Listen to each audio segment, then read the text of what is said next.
اس کے اندر کچھ جبلتیں، کچھ صفتیں، کچھ عادتیں مثبت رکھی ہیں، کچھ منفی رکھی ہیں۔ اور اس میں بھی ایک امتحان ہے کہ جو مثبت جبلتیں اور عادتیں ہیں انہیں کام میں لانا ہے، اور جو منفی جبلتیں ہیں ان سے بچنا ہے، ان پہ کنٹرول کرنا ہے۔ اور یہ سب کچھ ہوگا تبھی بندہ اللہ تعالیٰ کے دربار میں مقبول اور میدان حشر میں سرخ روح ہو کر اپنے رب سے ملے گا۔ اب یہ وہی چیز ہے کہ جسے بعض مفکرین ڈی کنڈیشننگ کہتے ہیں، کہ آدمی اپنی طبیعت کو اس عادت پہ ڈھالنے کی کوشش کرے کہ جو اللہ کو پسند ہے۔ اب انسان کو سخاوت بہت پسند ہے، لیکن خود سخی ہونا کم ہی لوگ گوارا کرتے ہیں۔ انسان کو عدل و انصاف بہت پسند ہے، لیکن خود عدل و انصاف کے معیار پر آدمی کا پورا اترنا بہت کم لوگوں میں ہوتا ہے۔ تو جتنی اچھی صفتیں ہمیں دوسروں میں نظر آتی ہیں ہم ان کو سراہتے بھی ہیں، ان کو پسند بھی کرتے ہیں، اگر وہ نہیں ہوتی تو ہم چاہتے ہیں کہ وہ ان میں ہوں، لیکن اپنے نفس کا محاسبہ کر کے ہم یہ نہیں چاہتے کہ یہ اچھی چیزیں ہمارے اندر بھی ہونی چاہیے، اور اگر غلط چیزیں ہیں تو یہ ہمارے اندر سے ختم ہونی چاہیے۔ ہمیں اپنے نفس کے عیب نظر نہیں آتے ہیں۔ سیدنا عمر بن خطاب رضی اللہ تعالیٰ عنہ فرمایا کرتے تھے کہ رحم اللہ عمران اہدا الی عیوبی، اللہ اس شخص پہ رحم فرمائے کہ جو میرے عیب مجھے ہدیہ دیتا ہے، مجھے میرے عیب بتاتا ہے تو وہ گویا مجھے بہت بڑا ہدیہ دے رہا ہے، مجھے بتا رہا ہے کہ تیرے اندر یہ غلطی ہے، تو میں اس کی اصلاح کرنے کی کوشش کرتا ہوں، اور مقصد اصلاح ہے اپنے ذات کی بھی اور دوسروں کی بھی۔ تو عدل و انصاف ایک ایسی صفت ہے کہ جو ہر بندہ مومن میں ہونی چاہیے، اور اس کی ضد ظلم ہے جو کسی انسان کے اندر نہیں ہونی چاہیے۔ ہمارا مزاج اور ہماری طبیعت یہ ہے کہ ہم پوری دنیا کے مظالم، حکومتوں کے مظالم، دوسرے مذاہب کے لوگوں کے مظالم، دوسرے شخص کے مظالم کا ہم بہت تذکرہ کرتے ہیں، لیکن خود ہم جو کچھ ظلم اپنے ذات پر کر رہے ہوتے ہیں یا دوسروں پر کر رہے ہوتے ہیں، اس پر ہماری اپنی طبیعت کو کنٹرول کرنے کے لیے یا اپنے اس غلط مزاج کو بدلنے کے لیے ہم کبھی تیار نہیں ہوتے۔ اور یہی ایک نقطے کی وضاحت کر دوں، دلائل یہ کہتے ہیں، قرآن اور احادیث کا مطالعہ ہمیں یہ بتاتا ہے کہ انسانوں پر کبھی بھی دوسروں نے اتنا ظلم نہیں کیا جتنا انسان خود اپنے ذات پر ظلم کر رہا ہوتا ہے۔ انسان کے ظلم کا سب سے پہلا نشانہ اس کی اپنی ذات ہے۔ یہ نقطہ اچھی طریقے سے سمجھ لیجئے کہ کوئی بھی ظالم شخص دوسروں پر تو بعد میں ظلم کر رہا ہوتا ہے، سب سے پہلے وہ اپنی ذات پر ظلم کر رہا ہوتا ہے۔ اور اللہ تعالیٰ، میں نے آپ کے سامنے حدیث قدسی بیان کی جس کو رسول کریم صلی اللہ علیہ وسلم نے اپنے رب سے روایت کیا ہے، یا عبادی انی حرمت الظلم علی نفسی، اے میرے بندو میں نے ظلم کو اپنے نفس پر حرام قرار دیا ہے۔ وہ المالک، وہ الخالق، الجبار، المتکبر، اس کی ذات کو جتنی صفتیں کمال والی صفتیں وہ ساری اس کو لائق اور اس کے زیبا ہیں، لیکن اس نے کمال عدل سے اپنے ذات کو جب متصف کیا تو اس کی جو ضد تھی ظلم، فرمایا کہ میں نے اس کو اپنے ذات سے حرام کر دیا۔ وما ربک بظلام للعبید، آپ کا رب اپنے بندوں پر ظلم کرنے والا نہیں ہے۔ انی حرمت الظلم علی نفسی وجعلتہ بینکم محرما، اور میں نے اسے تم لوگوں میں ایک دوسرے کے حق میں ظلم کو حرام قرار دیا، فلا تظالموا، تو ایک دوسرے کے اوپر اب تم ظلم نہ کرنا، اب تم ایک دوسرے کے اوپر ظلم نہ کرنا۔ اور وہی آیت جو میں نے شروع میں تلاوت کی، ان اللہ یأمر بالعدل والاحسان، اللہ تعالیٰ تمہیں حکم دیتا ہے عدل کا اور احسان کا، عدل کے ساتھ احسان ملا دیا۔ دیکھیے جب لفظ احسان کا استعمال ہم عبادات کے مفہوم میں لیتے ہیں تو احسان عبادت میں یہ ہوتا ہے کہ عبادت سے بڑھ کر کچھ کرنا، یا عبادت کے اندر وہ کوالٹی پیدا کرنا کہ جو اللہ کو مطلوب ہے، اور اس کی کیفیت اللہ کے رسول نے فرمائی کہ ان تعبد اللہ کأنک تراہ، کہ تم اللہ کی عبادت اس جذبے اور اس احساس کے ساتھ کر رہے ہو کہ تم اللہ کو دیکھ رہے ہو۔ فَإِن لَمْ يَكُنْ تَرَاهُ فَإِنَّهُ يَرَاكَ، اور اگر تم یہ احساس پیدا کرنا کر سکو تو تم کم از کم یہ سوچو کہ اللہ تمہیں دیکھ رہا ہے، تم اللہ کو دیکھ رہے ہو، یہ بڑی صفت ہے، یہ بڑا احساس ہے۔ یہ احساس تو انبیاء کو نصیب ہوتا تھا، یہ احساس صحابہ اور اولیاء کو نصیب ہوتا ہے، اور یہ احساس اللہ کے نیک بندوں کو نصیب ہوتا ہے کہ وہ اپنی عبادت کے وقت ان کا استحضار یہ ہوتا ہے کہ وہ اپنے رب کو دیکھ رہے ہیں۔ لیکن اگر اتنا نہ ہو سکے تو کم از کم عبادت میں احسان کا دوسرا درجہ یہ ہے کہ آدمی عبادت اس جذبے اور اس احساس کے ساتھ کر رہا ہو کہ وہ اپنے رب کو دیکھ رہا ہے، اس کا رب اس کو دیکھ رہا ہے، ٹھیک ہے؟ تو یہ ہے عبادت میں احسان۔ معاملات میں احسان کیا ہے جس کا اللہ تعالیٰ نے عدل کے ساتھ تذکرہ کیا ہے کہ جتنا آپ کو دوسرے کے حق میں واجب کرنا چاہیے اس سے زیادہ کرنا، جتنا دوسرے کا حق واجب بنتا ہے اس سے زیادہ کرنا، یا کم از کم اگر آپ پورا واجب دیتے ہیں تو دیتے ہوئے آپ کے ماتھے پہ شکر کرنا، اور آپ پھر اس کے بعد اس کا احسان نہ جتائیں۔ دیکھیے ماں باپ کی خدمت فرض عین ہے، اللہ نے اپنے حق کے بعد والدین کے حقوق کا تذکرہ کیا، اللہ تعالیٰ نے شرک کے بعد حقوق کا تذکرہ کیا، والدین کی نافرمانی کا تذکرہ کیا، اپنے حق کے بعد والدین کے حق کا تذکرہ کیا، اپنی ذات کے ساتھ شرک کے بعد والدین کے ساتھ حقوق یعنی نافرمانی کا ذکر کیا، اور اس کو 7 ہلاکت خیز گناہوں میں شمار کیا ہے۔ اب کوئی آدمی اگر اپنے والدین کی پوری خدمت کر رہا ہے، دوائی درمل، رات ساری جاگ بھی رہا ان کی ضرورت کے تحت، یہ سب کچھ اگر وہ کر رہا ہے تو گویا وہ حق جو عدل کر رہا ہے وہ اپنے والد کے ساتھ اس کے حق کے سلسلے میں، لیکن اگر چہرے پہ شکن ہے، ماتھے پہ شکن ہے، چہرے پہ ناگواری ہے، اور کبھی زبان سے کوئی تلخ جملہ نکل جاتا ہے تو یہ احسان کے خلاف ہے۔ گویا اس والدین کی خدمت پوری کرنی ہے اور اس کے اندر بھی احسان کو شامل کرنا ہے۔ کسی غریب کا، کسی مزدور کا کوئی حق آپ کی طرف بنتا ہے تو آپ اسے دے دیں، اس کا جتنا بنتا ہے اتنا دیں، اور پسینہ سوکھنے سے پہلے دیں، اور دیتے ہوئے اگر آپ کے چہرے پہ ناگواری، اور دیتے ہوئے اگر آپ کچھ اس کو سخت سنا کے دے رہے ہیں تو عدل تو آپ نے کر دیا لیکن احسان نہیں۔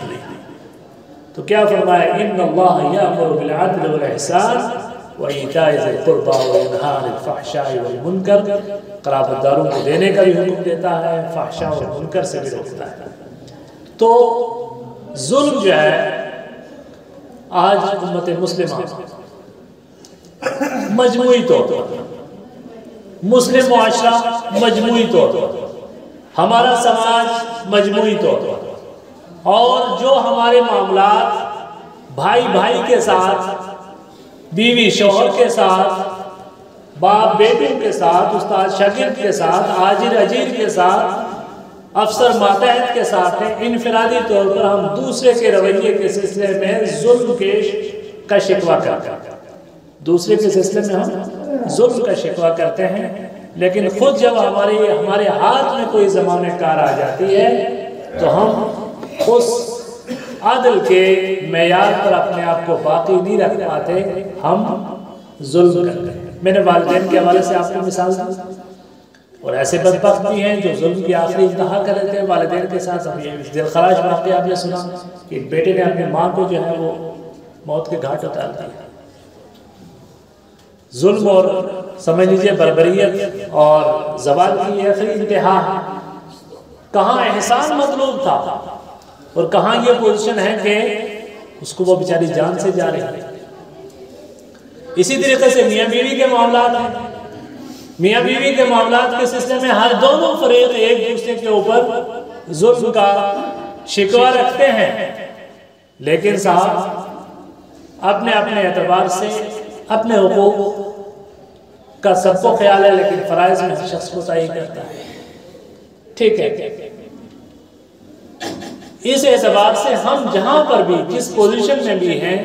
ہم جب تک اس ظلم کو اپنے ذات سے ختم نہیں کریں گے اور عدل کو مکمل طور پر اختیار نہیں کریں گے، نہ اللہ کی نصرت آئے گی اور نہ ہی اس کی قیامت کے دن رضامندی کے ساتھ ہم اس کا سامنا کر پائیں گے۔ اس بات کو اچھی طریقے سے سمجھ لیجیے۔ اس سارا معاملہ ہماری ذات سے وابستہ ہے کہ ہم اپنے ذات کے اوپر ظلم ختم کرتے ہیں۔ اور ظلم ہے کیا؟ ظلم کی تعریف کی گئی ہے وضع الشیء فی غیر محلہ، وضع الشیء فی غیر محلہ، چیز کو اس جگہ نہ رکھنا کہ جہاں وہ رکھی جائے، یعنی جس کا جو حق ہے اس کو وہ نہ دینا، جس کا جو حق ہے وہ اس کو نہ دینا ظلم ہوتا ہے۔ اور یہ ظلم سب سے پہلے جہاں اپنی بدترین صورت میں شروع ہوتا ہے وہ شرک کی صورت میں۔ اللہ نے فرمایا ان الشرک لظلم عظیم، شرک سب سے بڑا ظلم ہے۔ ہم انسان بحیثیت بندہ اور مسلمان بحیثیت مسلمان اس بات کے مکلف ہیں کہ ہم اللہ تعالیٰ کی توحید کا اقرار بے لاگ اور بے لوث قسم کا رکھیں، اس میں شرک کا ادنا ترین شائبہ ہے۔ اور ادنا ترین شائبے کا ذکر حضور پاک صلی اللہ علیہ وسلم نے یوں فرمایا کہ الشرک اخفی من دبیب النمل، شرک چمٹی کے جو چلنے کی آواز ہے یا اس کی چلنے کی جو حرکت ہے اس سے بھی زیادہ خفی ہے، کبھی کبھی ہمیں احساس ہی نہیں ہوتا۔ شرک کی اتنی صورتیں ہمارے درمیان چل رہی ہوتی ہیں جن کا ہمیں احساس ہی نہیں ہوتا۔ دیکھیے اللہ تعالیٰ نے ہمیں اس چیز سے بچا کے رکھا ہے، شرک عظیم یا شرک اکبر کے جو مظاہر ہیں، غیر اللہ کی پوجا، چاہے وہ بتوں کی ہو، قبروں کی ہو یا مزارات کی ہو یا کسی دوسری چیز کی ہو، اللہ تعالیٰ نے اس چیز سے ہمیں بچا کے رکھا ہے، اس پر اللہ تعالیٰ کا شکر ہے۔ لیکن اس کے ساتھ ساتھ کچھ ایسی اور چیزیں ہیں کہ جن کا ہم سے ارتکاب ہو رہا ہے اور ہمیں اس کا احساس نہیں کہ یہ بھی شرک ہے۔ اللہ نے فرمایا افرأیت من اتخذ الہہ ہواہ، کیا آپ نے اس شخص کو دیکھا کہ جس نے اپنے خواہشات نفس کو اپنا معبود بنا لیا؟ اب دیکھیے اگر ہمیں دنیا کی خواہشات اپنے نفس کے سلسلے میں، مال کے سلسلے میں، اولاد کی محبت کے سلسلے میں اور شہرت کے سلسلے میں، عہدے اور مرتبے کے حصول کے سلسلے میں، دنیاوی مفادات کے حصول کے سلسلے میں، ان تمام معاملات کے سلسلے میں اگر ہم اپنے خواہشات کے بے لگام گھوڑے پہ سوار چل رہے ہیں تو گویا ہم نے اس کو اپنا معبود بنا لیا۔ شرک کی یہ بھی ایک صورت ہے جس کا ہمیں ادراک اور احساس نہیں ہوتا۔ افرأیت من اتخذ الہہ ہواہ، کیا پتہ کتنے موحد اس اعتبار سے شرک کے مرتکب ہوں کہ وہ خواہشات نفس کی پیروی کے اسیر ہیں۔ اور اسی شرک کی ایک دوسری کیفیت اللہ کے رسول صلی اللہ علیہ وسلم نے ان الفاظ میں فرمائی تعیس عبد الدرہم و عبد الدینار، ستیہ ناس ہو درہم و دینار کے بندے کا، درہم و دینار کی پوجا کرنے والے کا ستیہ ناس ہو۔ دیکھیں صاحب عبادت کہتے کس کو ہے؟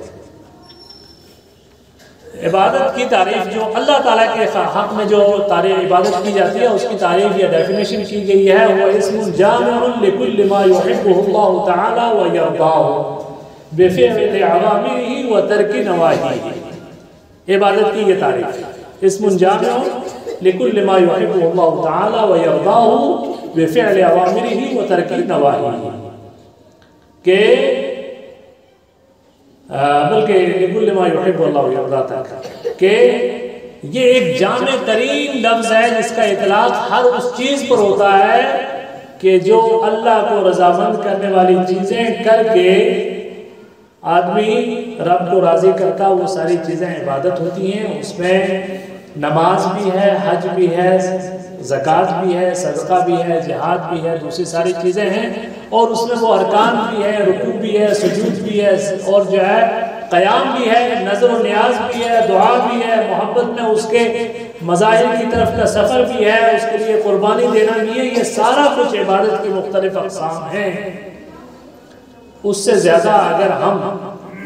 درہم و دینار کی پوجا کرنے والے ہوں تو سمجھیے یہ بھی عبادت کی ایک صورت ہے اور یہ بھی ایک شرک کی صورت ہے. اللہ کے رسول کا فرمان ہے تعیسا عبد الدرہم و عبد الدینار، درہم و دینار کا بندہ تباہ و برباد ہو جائے. ایک اللہ والے کا سے میں نے خود سنا کہ وہ کہتے ہیں کہ ایک زمانے میں جب اس علاقے میں رہتا تھا اور مجھے ایک گھاٹ پر یعنی جندر پر جانے کا اتفاق ہوا پنچکی پر. وہاں دو آدمی رات لگ گئی، وہاں پہ رات کو ہی آٹا پیسنا تھا. دو آدمی آپس میں بات کر رہے تھے. وہ کہہ رہے تھے کہ آپ کے معمولات کیا ہیں. جیسے بزرگ ایک دوسرے سے معمولات پوچھا کرتے تھے کہ آپ کے معمولات کیا ہیں، تو وہ ایک دوسرے سے اپنے معمولات پوچھ رہے تھے. بیچارے سیدھے سادے دیہاتی لوگ، دیہاتی زندگی، دیہاتی بود و باش، وہی ضرورتیں، وہی حاجتیں، وہی خواہشیں. تو انہوں نے کہا جی بس گھر کا کام کرتا ہوں، گھاس کاٹتا ہوں، بھینسوں کے آگے ڈالتا ہوں، پھر اس کے بعد اپنا یہ کرتا ہوں وہ کرتا ہوں. تو اس نے کہا جی رات کو کتنی بار اٹھتے ہو؟ اس نے کہا جی رات کو کم از کم 2 بار تو ضرور اٹھتا ہوں، کم از کم رات کو 2 بار اٹھتا ہوں. اور میری جو باڈی ہے وہ بالکل میرے رسوئی کی طرح کی صاف ستھری ہے، چونکہ میں اپنے جانور کے پیشاب کا ایک قطرہ بھی نیچے نہیں گرنا دیتا. وہ جو ایک لکڑی کا برتن ہوتا تھا قابو میں لے کے جاتا ہوں اور اس کے نیچے رکھتا ہوں اور کوشش یہ کرتا ہوں کہ وہ جو باڈی ہے وہ بالکل صاف ستھری. اور یہ اپنا 2 بار کا رات کے جاگنے کا معمول بتانے کے بعد اس نے کہا کہ پھر بھی بھینس کی خدمت نہیں ہو سکتی، بھینس کی خدمت نہیں ہو سکتی. وہ جو بزرگ اللہ والے سن رہے تھے ان کے دل پر چوٹ لگی، ان کے دل پر چوٹ لگی. انہوں نے کہا جیسے کوئی بہت عبادت گزار، بہت نیک شخص راتوں کو تہجد پڑھتا ہے اور عبادت کرتا ہے اور اس کے بعد کہتا ہے کہ ما عبدنا کا حق عبادت ہے، ہم نے تیری ویسی عبادت نہیں کی اللہ جیسا تیری عبادت کا حق تھا. ہم اپنے دنیاوی معمولات کے سلسلے میں، یہ صرف کسی بھینس پالنے والے کے تعلق سے نہیں، کسی دکاندار سے پوچھ لیجئے وہ اپنے معمولات کے بارے میں بھی شاید کہے گا کہ صاحب صحیح معنی میں کاروبار کا میں حق ادا نہیں کر پا رہا. تو وہ سب چیزیں جو انسان کے اوپر ہم نے مسلط کر لی ہیں اللہ تعالیٰ کی عبادت سے غافل ہو کر، تو سمجھ لیجیے یہ بھی عبادت کی ایک صورت ہے کہ جسے ہم بھول چکے ہیں. تو سب سے پہلا ظلم جو انسان اپنے نفس پر کرتا ہے وہ شرک کی صورت میں کرتا ہے کہ اللہ کے رسول صلی اللہ تعالیٰ نے قرآن کریم میں ارشاد فرمایا کہ ان الشرک لظلم عظیم، بے شک شرک سب سے بڑا ظلم ہے. ان اللہ لا یغفر ان یشرک بہ ویغفر ما دون ذلک لمن یشاء، بے شک اللہ تعالیٰ ہرگز شرک کو نہیں بخشتا، اس کے سوا جتنے گناہ ہیں انہیں بخش سکتا ہے. اس کی رحمت بہت بے پایا ہے. دوسرے گناہوں کے سلسلے میں اگر شرک کے معاملے میں انسان کا دامن صاف ہے تو دوسرے گناہوں کے سلسلے میں اللہ تعالیٰ کی طرف سے مغفرت کا قلم پھر سکتا ہے، لیکن اگر شرک موجود ہے معاملات کے سلسلے میں تو اس سے بچ نہیں سکتا. تو اس اعتبار سے ہم ظلم کے تعلق سے بات کر رہے تھے، تو اس میں جو سب سے بڑی چیز ہے وہ اللہ کے حق میں شرک کی صورت میں ہم ظلم کرتے ہیں. اللہ تعالیٰ نے قرآن کریم میں فرمایا وَلَقَدْ أَهْلَكْنَا الْقُرُونَ مِنْ قَبْلِكُمْ لَمَّا ظَلَمُوا وَجَاءَتْهُمْ رُسُلُهُم بِالْبَيِّنَاتِ وَمَا كَانُوا لِيُؤْمِنُوا كَذَلِكَ نَجْزِي الْقَوْمَ الْمُجْرِمِينَ. پچھلی امتوں کا بھی تذکرہ کیا کہ جب بھی جو ہے اس سے پہلے ہم نے پہلی قوموں کو بھی اسی طریقے سے ہلاک کیا جب ظلم کا ارتکاب ان کی طرف سے ہوا تو پوری کی پوری قومیں اللہ تعالیٰ نے تباہ و برباد کر دی، ختم کر دی. لیکن اس امت محمدیہ پر جناب محمد رسول اللہ صلی اللہ علیہ وسلم کے وجود بابرکت کا یہ معجزہ ہے کہ اس امت کو، اور رسول پاک صلی اللہ علیہ وسلم کی دعا کا کرشمہ اور ثمرہ ہے کہ اس امت کو مجموعی طور پر کبھی عذاب کا شکار کر کے ہلاک نہیں کیا جائے گا، چونکہ اللہ نے فرمایا وَمَا كَانَ اللَّهُ لِيُعَذِّبَهُمْ وَأَنْتَ فِيهِمْ، اے نبی جب تک آپ ان کے درمیان میں ہیں ہم ان کے اوپر عذاب نہیں لائیں گے، اور جب آپ دنیا سے چلے جائیں گے تب وَمَا كَانَ اللَّهُ مُعَذِّبَهُمْ وَهُمْ يَسْتَغْفِرُونَ، اور آپ کے جانے کے بعد اگر یہ استغفار کرتے رہے تو یہ عذاب کے شکار نہیں ہوں گے. یقیناً بہت سارے اللہ کے بندے ہیں کہ جو استغفار کر رہے ہیں، جن کا استغفار ہے، اور محمد رسول اللہ صلی اللہ علیہ وسلم کی دعاؤں کا ثمرہ ہے کہ یہ امت بچی ہوئی ہے، وگرنہ ہم بہت ظلم کا ارتکاب کرتے ہیں. آپ تصور کیجئے ایک پوری قوم کو، صرف حضرت شعیب کی قوم کو کس بنیاد پر تباہ کر دیا گیا؟ ناپ اور تول کی کمی، شرک کے ساتھ جو دوسری بڑی کوتاہی ان کی تھی ناپ اور تول کی کمی. یا قوم اوفوا المکیال والمیزان، ہے قوم یہ جو ہے ناپ تول میں کو پورا رکھو، اس میں ڈنڈی نہ مارو، اور جب انہوں نے نہیں مانا تو اس قوم کو تباہ کر دیا گیا. لیکن آج ہم بھی بہت سارے کچھ ایسی تباہیوں کے شکار ہیں کہ جن کا ہمیں احساس نہیں ہے. قسطوں میں مارے جا رہے ہیں لیکن ہمیں اس کا احساس نہیں. آگے فرمایا وَكَأَيٍّ مِّن قَرْيَةٍ أَهْلَكْنَاهَا وَهِيَ ظَالِمَةٌ فَهِيَ خَاوِيَةٌ عَلَى عُرُوشِهَا وَبِئْرٍ مُّعَطَّلَةٍ وَقَصْرٍ مَّشِيدٍ. کتنی بستیاں ایسی ہیں، کتنی قومیں ایسی ہیں کہ جو ظالم تھی تو آج وہ ان کی بستیاں ہونگے گری ہیں اور سب کچھ ختم ہو چکا ہے، ان کا نام و نشان باقی نہیں ہے. وہ جتنے ظلم کا اور کہ جو ہے، اور اس لیے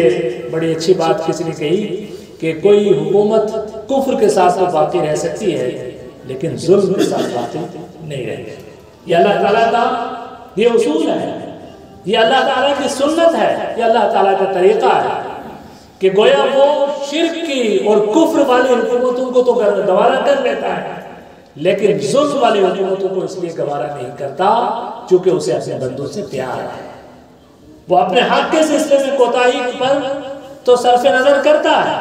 اور اس کی گرفت کا بھی وقت ہے آخرت میں، لیکن دنیا کے اندر جو فوری عقوبت اور فوری سزا ہوتی ہے وہ اسی لیے کہا گیا ہے کہ دو طرح کے ظلم ایسے ہیں کہ جس کا دنیا میں فوری طور پر کسی نہ کسی صورت میں اس کا انجام سامنے آتا ہے، ایک قتل کا اور ایک والدین کی نافرمانی کا. چونکہ والدین کی نافرمانی اللہ کے وہ بندے کہ جو دنیا میں آپ کی آمد کا سبب بنے ہیں اور جنہوں نے اپنا خون اور اپنا دودھ جلا کے آپ کو اس پرورش تک پہنچایا ہے، اگر ان کے حق میں کوتاہی ہوتی ہے تو اللہ تعالیٰ فوری عقوبت اور فوری سزا دیتا ہے. تو فرمایا آگے فرمایا اللہ تعالیٰ نے قرآن کریم میں کہ جب یہ ظلم بہت پھیل جائے اور قوموں کا مزاج بن جائے ظلم،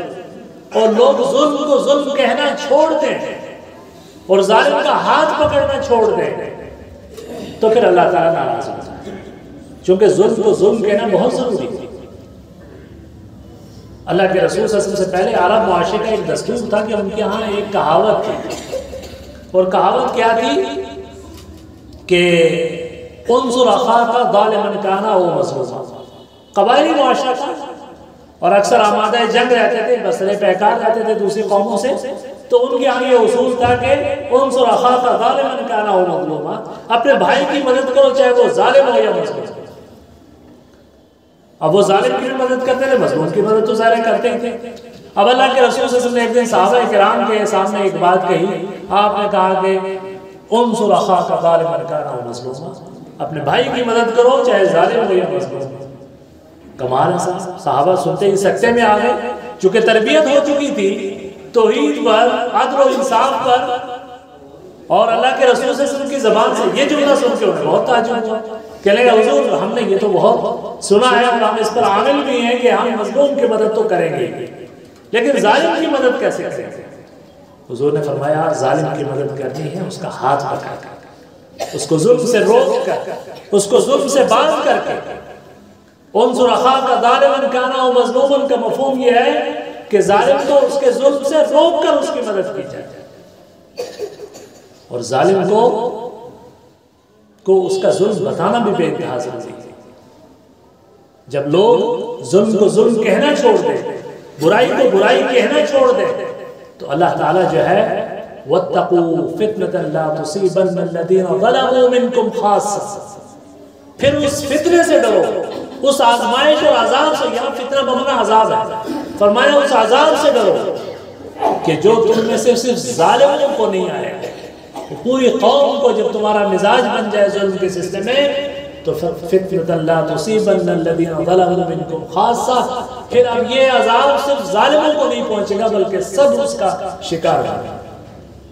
اور اللہ کے رسول صلی اللہ علیہ وسلم نے تاکیدی صیغوں پہ سے فرمایا وَاللَّهِ لَتَأْمُرُنَّ بِالْمَعْرُوفِ وَلَتَنْهَوُنَّ عَنِ الْمُنْكَرِ وَلَتَأْخُذُنَّ عَلَى يَدِ الظَّالِمِ، اللہ کی قسم تمہیں ضرور بضرور لوگوں کو اچھائی کا حکم دینا ہوگا، لوگوں کو برائی سے روکنا ہوگا، اور ظالم کا ہاتھ پکڑنا ہوگا۔ آج کسی کے اندر اتنا، آج ہر ایک آدمی کو اپنی پڑی، ہر آدمی مصلحت اندیش اور مصلحت کوش، ہر شخص کو اپنے مسائل ہیں، ہر شخص اپنے معیارات سے جی رہا ہے، اس کی اپنی مصلحتیں ہیں، اس کی اپنی پسند ہے، اس کی اپنی ناپسند ہے۔ کوئی ظالم کو ظالم نہیں کہنے کے لیے تیار ہے، کوئی ظالم کا ہاتھ پکڑنے کے لیے تیار ہے۔ اور پھر جو عام طور پر اس حوالے سے سماجی طور پر ہماری کچہریاں سجتی ہیں اور جو مجلسیں سجتی ہیں، وہاں کا جو رنگ ہوتا ہے، اللہ حفیظ، اللہ کے رسول صلی اللہ علیہ وسلم نے فرمایا تھا قاضیان فی النار وقاضی فی الجنہ، قاضیان فی النار وقاضی فی الجنہ، دو طرح کے منصف، یعنی دو منصف جہنم میں جائیں گے اور ایک منصف جنت میں جائے گا۔ گویا یہ ریشیو بتایا اللہ کے رسول صلی اللہ علیہ وسلم، یہ ریشیو ہوگا کہ دو منصف جہنم میں جائیں گے، ایک ہی جنت میں جا پائے گا، چونکہ وہ انصاف کے تقاضوں کو پورے کرنے والے نہ ہوں گے۔ ہم گاؤں دیہات میں اکثر جو کچہریاں سجا کے بیٹھتے ہیں، انصاف کی مجلسیں اور پنچایتیں قائم کرتے ہیں، کیا یقین مانیے کہ وہ لوگ جو فیصلہ کرنے والے ہوتے ہیں، کیا ان کے اندر قوت فیصلہ ہوتی ہے؟ کیا ان کے اندر حق و باطل کے درمیان قوت تمیز ہوتی ہے؟ کیا وہ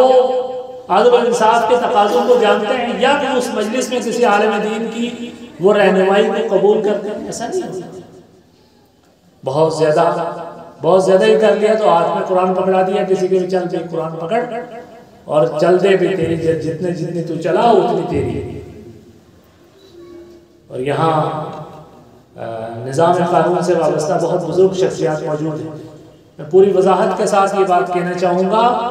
کہ اس طرح کا قرآن پاک کی قسم دینا اور اس طرح اس قسم پہ فیصلہ کرنا شرعی طور پر بالکل ناجائز ہے، چونکہ اسلام کا نظام قانون یہ کہتا ہے کہ البینۃ علی المدعی والیمین علی من انکر، شہادت یا ایویڈنس ذمہ داری ہے کس کی؟ مدعی کی، اور اگر وہ کوئی شہادت پیش کرنے سے ناکام ہو جاتا ہے تو جو مدعا علیہ ہے وہ قسم کھائے گا۔ اور وہ جو شہادت ہے وہ دو طرح کی قسمیں ہیں، ایک تو وہ شہادت ہے جو زبانی شہادت ہے، اور دوسری شہادت جو ہے وہ قانونی شہادت ہے، کہیں ڈیمارکیشن ہے یا کوئی کاغذی ریکارڈ ہے۔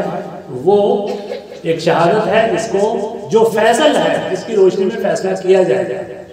اور اگر وہ سب چیزیں موجود نہیں ہیں، کوئی زبانی گواہی بھی موجود نہیں ہے، کوئی دستاویزی شہادت بھی موجود نہیں ہے، اور نشاندہی بھی ممکن نہیں ہے، تو پھر ایسے موقع پر قسم دی جاتی ہے، اور وہ قسم دلانا بھی عام منصفوں کا کام نہیں ہے۔ کوئی دینی رہنما اس موقع پر قسم کے الفاظ تلقین کرے، اور اسے اسلامی عدالتی نظام میں تغلیظ فی الحلف کہا جاتا ہے۔ تغلیظ فی الحلف میں بسا اوقات قسم کی اہمیت جتانے کے لیے اس کو مسجد میں اس کے محراب میں کھڑا کر کے یا اس کو ممبر پر بٹھا کر اسے قسم کھلائی جائے گی، یہ احساس دلانے کے لیے کہ یہ قسم جو ہے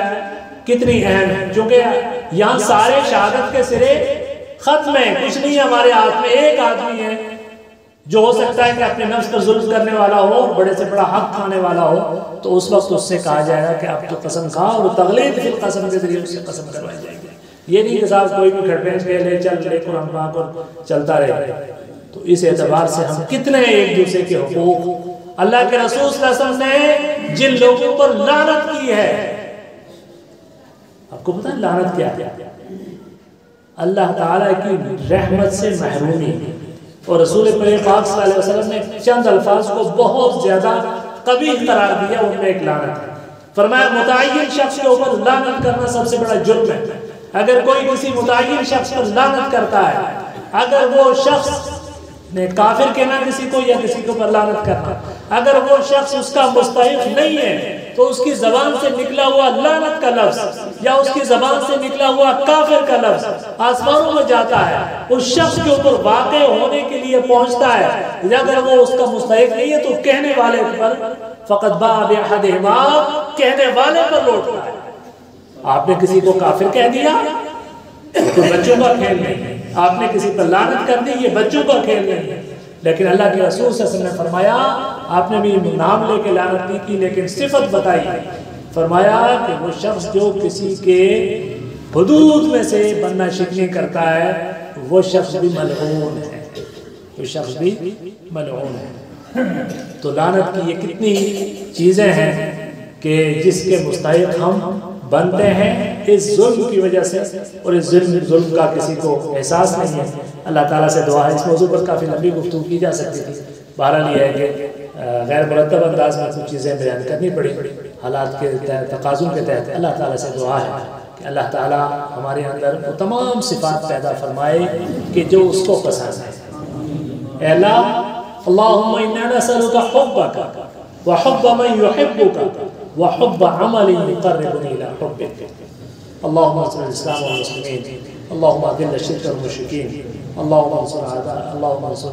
جيوش الموحدين، اللهم انصرنا ولا تنصر علينا، اللهم أكرمنا ولا تهنا، اللهم زدنا ولا تنقصنا، اللهم أعطنا ولا تحرمنا، اللهم اجعل ثارنا على من ظلمنا، اللهم استر عوراتنا وآمن روعاتنا، اللهم لا تسلط علينا بذنوبنا من لا يخافك فينا ولا يرحمنا، اللهم كف عنا ايدي الظالمین۔ اے اللہ تمام مسلمانوں کو کے حالات پر رحم فرما مولا کریم۔ اے اللہ جتنے بیمار ہیں ان کو شفاء کاملہ عاجلہ عطا فرما، جو پریشان حال مصیبت زدہ ہیں ان کی مصیبتوں کا مداوع فرما، قرض داروں کے قرض کی ادائیگی کی صورت پیدا فرما مولا کریم۔ یا اللہ جو دنیا سے جا چکے ہیں حاضرین مجلس کے اعزاز و یہ جو بھی اہل ایمان دنیا سے جا چکے ہیں، اللہ تعالیٰ سب کو کے ساتھ اپنی رحمت کے مطابق معاملہ فرما، ہمارے دلوں کو ان کے تعلق سے صاف فرما مولا کریم۔ اقول قولی ھذا واستغفر اللہ لی ولکم ولسائر المسلمین فاستغفروہ انہ هو الغفور الرحیم، وآخر دعوانا الحمد للہ۔